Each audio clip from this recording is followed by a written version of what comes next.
उद्धव ठाकरे यांना वाढदिवसाच्या शुभेच्छा देण्यासाठी राज ठाकरे मातोश्रीवर गेले।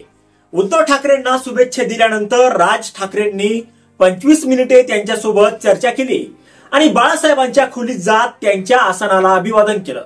तर या भेटीनंतर राज ठाकरेंनी ट्विट करत उद्धव ठाकरेंना शुभेच्छा देण्यासाठी भेट घेतल्याचं सांगितलं।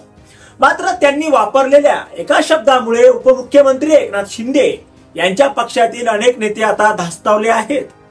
कारण राज ठाकरेंनी आपल्या ट्विटमध्ये म्हटलंय की माझे मोठे बंधू शिवसेना पक्ष प्रमुख श्री उद्धव ठाकरे यांच्या वाढदिवसानिमित्त त्यांना मातोश्री या कैलासवासी माननीय श्री बाळासाहेब ठाकरे यांच्या निवासस्थानी जाऊन मी शुभेच्छा दिल्या। राज ठाकरेंनी उद्धव ठाकरेंसाठी शिवसेना पक्ष प्रमुख हा शब्द वापरल्याने एकनाथ शिंदेच्या पक्षातील नेत्यांनी आक्षेप घेतलाय। एका मराठी वृत्तवाहिनीशी बोलताना शिंदेच्या शिवसेनेचे आमदार मनीषा कायंदे म्हणाल्या की राज ठाकरे यांना माहिती आहे की दोन शिवसेना आहे, शिवसेना युटीपी। शिवसेना नाव आणि चिन्ह माननीय कोर्टाने एकनाथजी शिंदे यांना दिलेलं आहे। राज ठाकरे शुभेच्छा द्यायला गेले पण नंतर विषय चालू होतात। खरं महाराष्ट्रात खूप काही गोष्टी बोलण्यासारख्या आणि करण्यासारख्या गोष्टी आहेत, बऱ्याच समस्या आहेत, परंतु दोन भाऊ एकत्र आले तर कुठली मोठी राष्ट्रीय समस्या सुटली आणि ते संपुष्टात आली आणि किती लोकांना यामध्ये रस असले।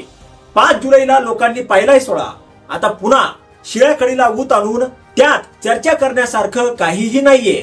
महायुती भक्कम आहे असं देखील मनीषा कायंदे यांनी सांगितलं।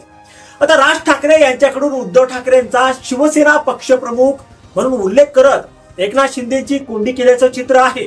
तर शिवसेना पक्ष आणि धनुष्यबाण हे चिन्ह एकनाथ शिंदेकडे आहे, तर उद्धव ठाकरे यांच्या पक्षाचं नाव शिवसेना उद्धव बाळासाहेब ठाकरे पक्ष असं आहे आणि चिन्ह मशाल आहे।